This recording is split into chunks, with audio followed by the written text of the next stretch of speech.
사도신경으로 우리의 신앙을 고백합니다. 전능하사 천지를 만드신 하나님 아버지를 내가 믿사오며 그 외아들 우리 주 예수 그리스도를 믿사오니 이는 성령으로 잉태하사 동정녀 마리아에게 나시고 본디오 빌라도에게 고난을 받으사 십자가에 못 박혀 죽으시고 장사한 지 사흘 만에 죽은 자 가운데서 다시 살아나시며 하늘에 오르사 전능하신 하나님 우편에 앉아 계시다가 저리로서 산자와 죽은 자를 심판하러 오시리라. 성령을 믿사오며 거룩한 공회와 성도가 서로 교통하는 것과 죄를 사하여 주시는 것과 몸이 다시 사는 것과 영원히 사는 것을 믿사옵나이다. 아멘. 오늘 은혜 받으신 하나님의 말씀은 요한계시록 2장 1절로 7절까지의 말씀입니다. 신약 성경 400면에 있는 요한계시록 2장 1절에서 7절까지의 말씀입니다. 저와 여러분이 한 목소리로 봉독하겠습니다. 시작. 에베소 교회의 사자에게 편지하라. 오른손에 있는 7 별을 붙잡고 7 금촛대 사이를 거니시는 이가 이르시되 내가 내 행위와 수고와 내 인내를 알고 또 악한 자들을 용납하지 아니한 것과 자칭 사도라 하되 아닌 자들을 시험하여 그의 거짓된 것을 내가 드러낸 것과 또 내가 참고 내 이름을 위하여 견디고 게으르지 아니한 것을 아노라. 그러나 너를 책망할 것이 있나니 너의 처음 사랑을 버렸느니라. 그러므로 어디서 떨어졌는지를 생각하고 회개하여 처음 행위를 가지라. 만일 그리하지 아니하고 회개하지 아니하면 내가 내게 가서 내 촛대를 그 자리에서 옮기리라. 오직 내게 이것이 있으니 내가 니골라당의 행위를 미워하는도다. 나도 이것을 미워하노라. 귀 있는 자는 성령이 교회들에게 하시는 말씀을 들을지어다. 이기는 그에게는 내가 하나님의 낙원에 있는 생명나무의 열매를 주어 먹게 하리라. 아멘. 하나님이 나에게 주시는 기회들, Take the opportunity, 그 두 번째 시간으로 오늘은 회개에 대해서 살펴보도록 하겠습니다. 그렇습니다, 여러분. 회개 또한 기회입니다. 지난 시간 살펴봤던 구원도 그러했지요. 구원도 하나님이 우리에게 주시는 기회라고 말씀드렸습니다. 그런데 어째서 구원도 기회인가? 구원이 왜 기회인가? 그냥 하나님께서 야, 너 구원이야 하고 내가 원하든 원치 않든 기계처럼 나를 들어서 사망의 나라에서 하나님의 나라로 떡하니 옮겨주시는 것이 아니라 구원을 위한 모든 것을 다 준비해 주시고 승남아 아니면 누구누구야 널 위해 이렇게 다 준비했어. 그냥 넌 믿기만 하면 돼. 믿기만. 어떻게 할래? 하고 믿음이라는 선물을 주셨다라는 거예요. 그런데 여기서 제일 중요한 것은 내가 그 믿음이라는 선물을 받았을 때 내가 적극적으로 주여 내가 믿습니다 하고 전심으로 믿으면 구원을 받는 것이고 그 사실을 믿지 못하면 구원을 받지 못하는 것입니다. 따라서 반드시 믿음으로만 구원을 받게 되는 겁니다. 믿음으로만. 그런데 참 신기하죠? 사실 생각해보면 어려운 것 요구하시는 것도 아니고 구원에 대해서 모든 것을 하나님께서 다 준비해 주시고 예수님께서 모든 것을 다 이루어 주신 이후에 겨우 딱 하나 그저 믿기만 하면 된다고 하시는데 심지어 그 믿음조차 이 세상을 살며 내가 다른 것에 관심이 너무 많아서 혹시나 모르고 죽을까 봐 가족을 통해서 혹은 다른 누군가의 전도를 통해서 이렇게 교회에 나와 믿음으로 구원을 받게 되는 거라고 친절하게 자세하게 상세하게 설명까지 다 해주는데도 불구하고 겨우 한다는 말이 목사님 너무 허무맹랑합니다. 아니, 상식적으로 그게 정말 말이 됩니까? 요새 같은 세상에. 아담이라는 사람을 하나님께서 창조하셨는데 그 아담이 범죄함으로 인해서 그 아담의 죄가 그 후손들에게 자자손손 이어져 가지고 오늘날 나에게로까지 내려왔다는 것이, 아담의 죄를 물려받았다라는 것이 정말 말이 됩니까? 그런데 더 웃긴 것은 예수님께서 그것을 다 해결해 주셨다고요. 예수님께서 이 세상의 모든 죄를 짊어지고 십자가에 죽으시고 부활하셨는데 겨우 그 사실 하나 믿는다는 것으로 구원을 받게 된다고요. 심지어 내가 아무것도 안 했는데, 게다가 믿기만 하면 내 과거의 죄, 현재의 죄, 미래의 죄까지 전부 깨끗함을 받게 된다고요. 목사님, 죄송합니다. 저는 도저히 믿지 못하겠습니다. 도저히. 여러분, 이런 거예요. 이래서 기회라는 거예요. 이래서 구원이 기회라는 거예요. 하나님께서 우리에게 어려운 거 요구하시는 거예요, 지금? 그냥 믿기만 하면 되는데 이게 그렇게 어려운 겁니까? 믿기만 하면, 예수님께서 이루어 주신 구원을 그냥 내가 믿기만 하면 내가 예수님께로 들어가게 되는 거예요. 예수님과 하나가 되어지게 되는 거예요. 예수님과 연합하게 되는 거예요. 이것을 신학적인 용어로 그리스도와의 연합이라고 표현합니다. 그리스도와의 연합. 이렇게 생각하면 편할 것 같아요. 아담이라는 줄기가 있고 여기에는 예수님이라는 이렇게 줄기가 있어요. 근데 우리는 처음에 태어나면 아담이라는 줄기에서 생겨나는 가지가 되는 거예요. 그리고 주변에 수많은 가지가 저와 여러분이에요. 근데 가지인 우리는 영양분을 어디에서 받게 됩니까? 당연히 아담이라는 줄기에서 생겨났으니, 그리고 아담이라는 줄기에 달려 있으니 아담의 줄기에서 흘러나오는 아담의 영양분을 받게 되겠죠. 이 영양분에 의해서 내가 생명을 전달받고 열매도 맺게 되는 것이겠죠. 근데 아담이 범죄하게 됨으로 인해서 아담의 영양분이, 아담의 줄기 전체가 죄로 더럽혀지게 된 거예요. 그래서 아담의 줄기에서 생성되는 이런 모든 가지들은 생겨나는 즉시, 태어나는 즉시 죄로 더럽혀지게 돼버린 것입니다.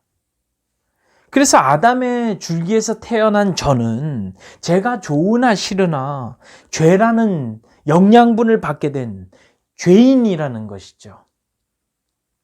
이 진리가 한편으로는 참 안타깝지만 여러분, 이게 바로 대표성의 원리라는 거예요. 대표성. 아담이 우리의 대표라는 뜻입니다. 그런데 목사님, 저는 너무 억울합니다. 저는 아담을 대표로 세운 적이 없는데요. 여러분 혹시 축구 좋아하세요? 저는 손흥민 선수를 너무너무 좋아합니다. 우리나라 국가대표 주장으로서 책임감도 강하고 축구 실력도 좋고 인품도 좋고 성품도 좋고 너무 마음에 듭니다. 하지만 제가 모든 축구 국가대표 선수들을 다 알진 못해요. 손흥민 선수는 알지만. 그리고 그 모든 축구 국가대표 선수들을 저를 대신한 대표로, 저의 대표로 세운 적이 없어요, 저는. 물론 그렇다고 제가 대표가 되겠다라는 뜻이 아니고, 여튼 우리나라에 축구든 농구든 배구든 체조든 각종 운동 종목뿐만 아니라 사회, 정치, 경제, 문화 모든 방면에 우리를 대신하는 대표가 정말 정말 많습니다. 대통령도 그렇고 지역구 국회의원도 그렇고 외교관, 대사관, 전쟁은 안 그렇습니까? 일본이 예전에 침략했을 때 그 당시에 16살인 뭐 어떤 한국 사람이 있었다고 해요. 그런데 그 사람이 말하기를 나는 16살이라 어려서 전쟁터에 나간 적 없으니까 나는 진 거 아니라고 말할 수 있습니까? 아니죠. 아니죠. 한국 군인이 지면 나도 진 거예요. 반대로 한국 군인이 이기면 내가 이긴 거예요. 그것처럼 한국 대표가, 국가대표가 다른 나라의 국가대표와 싸워서 지면 그 대표만 진 게 아니라 나도 진 거예요. 거꾸로 우리 대표가 이기면 그 대표만 이긴 것이 아니라 나도 이긴 거예요. 그리고 혹시 이건 어떻게 생각해요? 우리나라는 겨우 111년 전만 해도 조선시대였습니다. 겨우 약 100년 정도밖에 지나지 않았어요. 조선시대에는 계급사회였죠. 양반이 있고 평민이 있고 그리고 평민보다 못한 천민이 있던 계급사회였습니다. 그런데 그때는 내가 아무리 싫어도 양반 집안에서 태어나면 양반인 것이고 천민 집안에서 태어나면 천민이 되는 것입니다. 그런 것처럼 내가 아무리 좋든 싫든 내가 아무리 그 사실을 인정하든 인정하지 않든 우리는 태어나는 즉시로 아담의 줄기에서 붙어 있는 가지가 되는 것이고 아담의 줄기에 붙어 태어났으니 우리의 대표인 아담의 죄를 내가 당연히 물려받게 되는 것입니다. 그러나 여러분 안심하십시오. 안심하십시오. 2000년 전에 우리 주 예수 그리스도께서 다시 우리의 대표가 되어주셨습니다. 우리 주 하나님이신 예수님께서 내가 좋든 싫든 알든 모르든 나의 대표가 되어주심으로 말미암아 우리를 예수님이라는 그 줄기로 딱 옮겨 붙여주셨습니다. 아담의 줄기에 붙어있던 저라는 가지를 예수님의 줄기로 옮겨 붙여주셔서 예수님의 가지로 저를 삼아주셨다라는 거예요. 우리는 단지 이 사실을 그저 믿기만 하면 되는 거예요. 믿기만 하면. 그러니 이제는 어떻게 되겠습니까? 예수님의 줄기에 붙어있게 되니 예수님의 선하심이라는 그 영양분이 나라는 가지에 강제적으로 흐르게 되는 것입니다. 이제는 예수님의 그 줄기에 붙어있게 되니 예수님의 의로우심이 나에게 강제적으로 흐르게 되는 거예요. 그래서 내가 의로운 일을 해서 의인이 된 것이 아니라 의로운 일을 하신 예수님께 붙어 있으니 그래 네가 한 거다. 네가 한 거. 나한테 붙어 있으니 네가 한 거다라고 여겨주시는 거예요. 이게 바로 구원입니다, 여러분. 내가 십자가에 달리지 않았지만 예수님이 십자가에 달리셔서 모든 죄를 사해 주셨으니 내 죄가 사해진 거예요. 내가 예수님께만 붙어 있기만 하면 내가 부활하지 않았지만 예수님이 부활하셔서 죽음의 권세, 사망의 권세를 이기셨으니 예수 그리스도의 승리가 나의 승리가 된 거예요. 예수님께 붙어 있기만 하면 이 모든 일을 예수님께서 이루셨다고요. 그래서 우리는 단지 이러한 사실을 믿기만 하면, 붙어 있기만 하면 예수님의 모든 좋은 영양분을 우리가 받아 누리게 된다는 것입니다. 그래서 우리는 계속 예수님의 줄기에 붙어 있기만 하면 예수 그리스도와의 연합을 유지하기만 하면 우리는 계속해서 좋은 열매를 맺을 수밖에 없는 운명이 되어버린 것입니다. 사랑이라는 예수님의 영양분을 이렇게 계속 받으니 그 나라는 가지 끝에서 사랑의 열매가 이렇게 맺어져 버리게 되는 것입니다. 자동으로. 오래 참음이라는 그 예수님의 그 영양분을 계속 받으니까 나라는 그 가지 끝에서 오래 참음이라는 그 아름다운 열매가 자동으로 맺어져 버리는 것입니다. 우리 갈라디아서 5장 22절 23절 말씀을 한번 다 같이 읽어봅시다. 오직 성령의 열매는 사랑과 희락과 화평과 오래 참음과 자비와 양성과 충성과 온유와 절제니 이 같은 것을 금지할 법이 없느니라. 우리가 예수님의 그 줄기에 붙어 있기만 하면 자동적으로 이런 열매들을 맺게 된다는 말씀인데 보세요. 금지할 법이 없대잖아요. 무슨 말입니까? 열매 맺어지는 것은 우리의 의지와 상관이 없다라는 거예요. 우리의 의지와 상관없이 내가 하나님, 저 다른 열매만큼은 몰라도 오래 참음 같은 열매는 필요 없습니다. 그냥 성질 나면 성질 나는 대로 친구에게 성질 낼 것이고 부모님께 그리고 뭐 내 동생에게 내 형에게 누나에게 성질 낼 것입니다. 왜 내가 미련하게 참아야 합니까? 왜 내가 손해보며 살아야 합니까? 그러나 이것을 금지할 법이 없다라는 거예요. 그냥 내가 예수님께 계속 붙어 있으면, 예수님과 연합되어 예수님과 하나가 되어 있으면 오래 참게 되어 있다는 것입니다. 그렇다면 우리 조금 무시무시한 생각을 좀 해볼까요? 역으로 생각해 봅시다. 역으로, 거꾸로. 저도 오래 참음이 사실 쉽게 잘 안 되는데 요즘 여러분 코로나 때문에 다들 집에 있지 않겠어요? 그래서 대두되는 사회 문제가 무엇이죠, 요즘? 층간소음이죠, 층간소음. 근데 애들이 내 생각대로 통제가 될까요? 9살, 7살? 하지만 통제가 안 된다라고 해서 가만히 냅둘 수는 없죠. 그래서 좋은 말로 처음에 타일러요. 얘들아, 뛰면 안 돼. 밑에 집에서 얼마나 화나겠니? 그러면 예 하고 대답 잘하죠. 근데 10분 지나면 또 뛰어요. 그러면 제가 또 뭐라고 하고? 그럼 또 잠잠했다가 또 시간이 지나면 또 뛰는 거예요. 이거의 무한 반복이에요. 일어나 있는 동안에는. 그렇게 겨우 1시간 동안 5-6번 정도, 많게는 8-9번 정도 이렇게 말하면 저도 지치지만 그 듣는 애들도 지치지 않겠어요? 그러면 저만 화납니까? 애들이라고 성질 안 나겠어요? 여러분, 애들이 더 악합니다. 여러분, 우리는 태어날 때부터 악하지 않습니까? 우리는 성선설이 아니라 성악설에 동의하잖아요. 성악설. 그런데 어때요?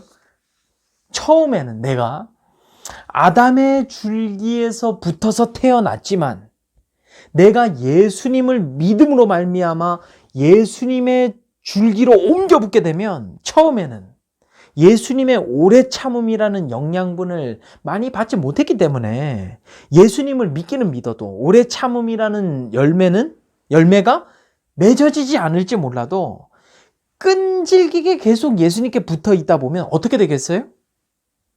오래 참음이라는 영양분을 많이 받게 되어 시간이 지나면 자동적으로 오래 참게 되지 않겠어요? 그러면 그때쯤 내 가지 끝에 잘 보면 오래 참음이라는 열매가 맺어져 있게 되는 거예요. 여러분, 회개하라 회개하라 하잖아요. 예수님도 말씀하셨지만 세례 요한도 회개하라 천국이 가까웠느니라 이렇게 말씀하잖아요. 근데 회개가 뭔지 아세요? 여러분, 회개란 잘 들어보세요. 내가 아담의 줄기로부터 예수님의 줄기로 옮겨진 바로 그 처음의 상태를 말하는 거예요. 다시 한 번 더요. 아담의 줄기에서 예수님의 줄기로 금방 막 옮겨진 최초의 바로 그 처음의 상태, 이게 바로 회개한 상태라는 거예요. 그러면 예수님께 붙어있는 최초의 그 상태 그대로 내 삶을 계속 살아간다면 이게 뭐죠? 이게 바로 회개의 삶을 살아간다라는 것입니다. 따라서 내가 매일매일 예수님께 잘 붙어 있으면 내가 매일매일 회개하는 삶을 잘 살아간다라는 뜻입니다. 그렇다면 거꾸로 떨어지면 내가 예수님의 줄기에서 떨어지고 뒤를 돌아서 다시 아담의 줄기로 향해 간다면, 그러니까 예수님을 바라보지 않고 뒤를 돌아서 아담을 바라보며 걸어간다면 이때는 빨리빨리 회개해야죠. 어떻게 해요? 회개 기도해요? 물론 어떤 의미에서는 회개 기도하면 된다는 말이 맞는 말이지만 또 어떻게 보면 그렇지도 않아요. 이게 무슨 말이냐. 예를 들어서 내가 죄를 지었어요. 그래서 예수님의 그 줄기에서 떨어져서 아담의 줄기로 막 향해 가요. 근데 브레이크가 고장난 자동차처럼 끝도 없이 예수님을 이렇게 등지고 아담의 줄기를 향해 막 달려가요.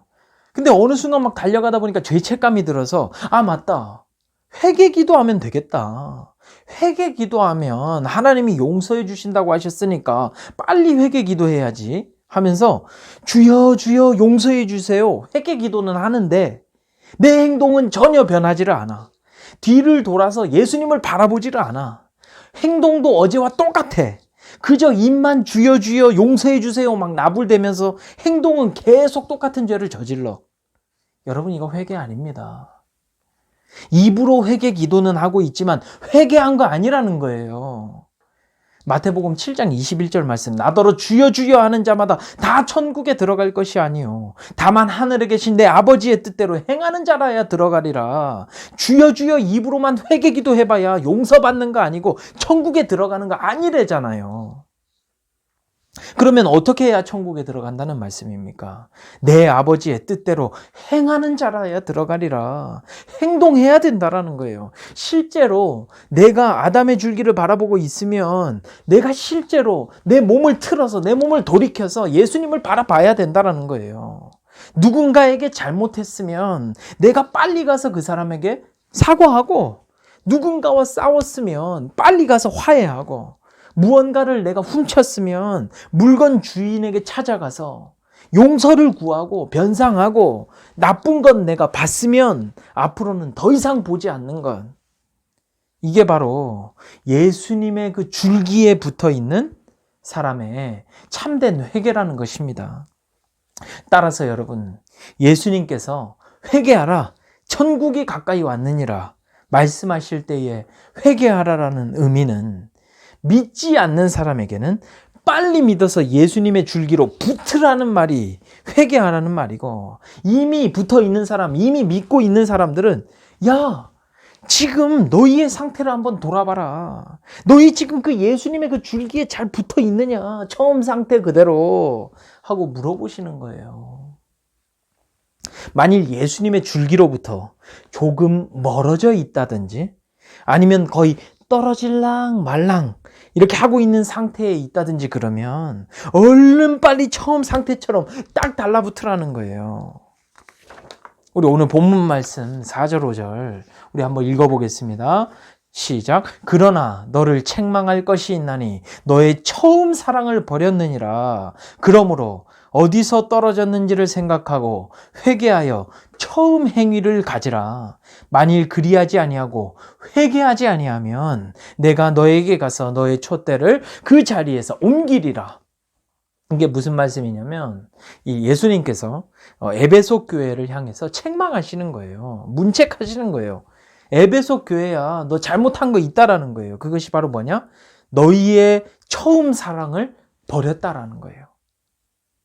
너희의 처음 사랑, 너희의 처음 행위를 버렸다라는 거예요. 여러분, 예수님께서 여기서 말씀하고 계시는 처음 사랑, 처음 행위가 뭐냐면 같은 말인데 바로 아담의 줄기로부터 예수님의 줄기로 딱 옮겨붙은 최초의 상태, 즉 회개한 상태, 곧 구원받은 상태, 예수님의 그 구원이 나에게로 임했던 그 최초의 상태, 예수님이 베풀어 주신 그 구원의 감격이 너무나 깊어서 예수님의 이름만 들어도 눈물 나던 그 첫사랑의 상태, 지금 그 사랑 어디 갔냐는 거예요.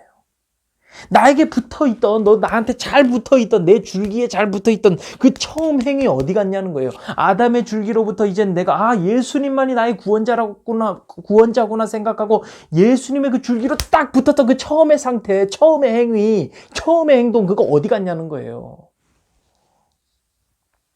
그래서 뭐라고 말씀합니까? 그러므로 어디서 떨어졌는지를 생각하고 어디서 떨어졌는지를 생각하고 회개하여 처음 행위를 가져라. 그래서 먼저는 생각해 보라는 거예요. 먼저는 생각해 보라는 거예요. 도대체 예수님께 잘 붙어 있다가 언제쯤 예수님에게서 떨어져서 아담에게로 향하고 있었는지를 잘 생각해 보라는 거예요. 그 다음 뭐라고 하십니까?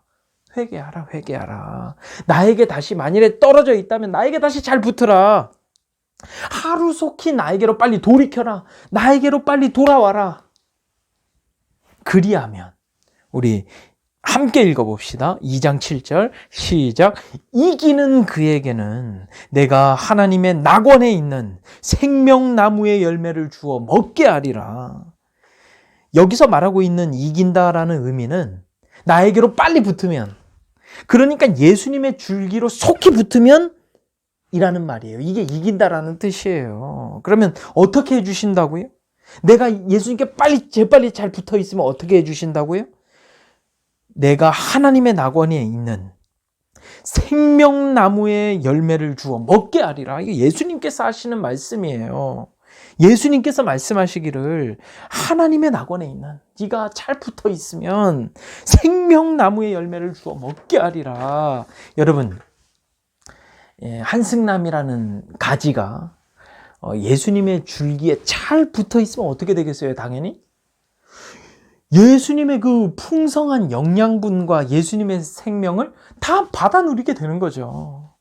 그러므로 사랑하는 성도 여러분, 저와 여러분은 예수 그리스도께 잘 붙어 있음으로 말미암아 생명나무의 열매를 비롯한 하늘의 신령한 열매들과 땅에 기름진 풍성한 축복의 열매들을 평생토록 다 받아 누리시는 저와 여러분이 되어지시기를 주 예수 그리스도의 이름으로 축원합니다. 기도하시겠습니다. 사랑 많고 은혜가 풍성하신 우리 아버지 하나님, 은혜를 감사합니다. 저희에게 선물로 주신 믿음으로 말미암아 저희를 아담의 줄기로부터 예수님의 줄기로 옮겨 붙여 주셨는데, 연약한 저희는 베풀어 주신 구원의 은혜를 자꾸만 잊으며 살아갑니다. 구원의 기회에 이어 회개의 기회 또한 주셨음을 알게 하셨사오니 날마다 예수님께 붙어 있음으로 말미암아 매일매일 회개하는 삶 살아가게 하여 주시옵소서. 입으로만 회개 기도하는 사람들이 아니라 행함으로 참된 회개의 열매를 많이 맺어가며 살아가는 우리 모두 되게 하여 주시옵소서. 선한 것이 조금도 나올 것 없는 저희 스스로를 바라보는 것이 아니라 예수님께 붙어있는 회개의 삶 그 자체를 살아내기만 하면 예수님의 선하고 의로운 열매를 나의 열매로 자동적으로 맺어간다는 은혜의 말씀을 믿고 오늘도 예수님께 열심히 붙어 살아가는 우리 모두 되게 하여 주시옵소서. 지금은 우리 주 예수 그리스도의 은혜와 우리 아버지 하나님의 극진하신 사랑하심과 성령님의 감화감동 위로교통 충만하심이 오늘도 예배의 자리에 나와 은혜를 사모하고 예수님의 줄기에 붙어 회개의 삶을 살아가기를 소원하는 사랑하는 주의 백성들 머리머리 위에와 그들의 모든 자녀들, 권속들 머리머리 위에와 그들의 가정, 사업장, 직장, 학업 그리고 그들의 모든 미래에 이제로부터 영원토록 함께 있을 지어다. 아멘.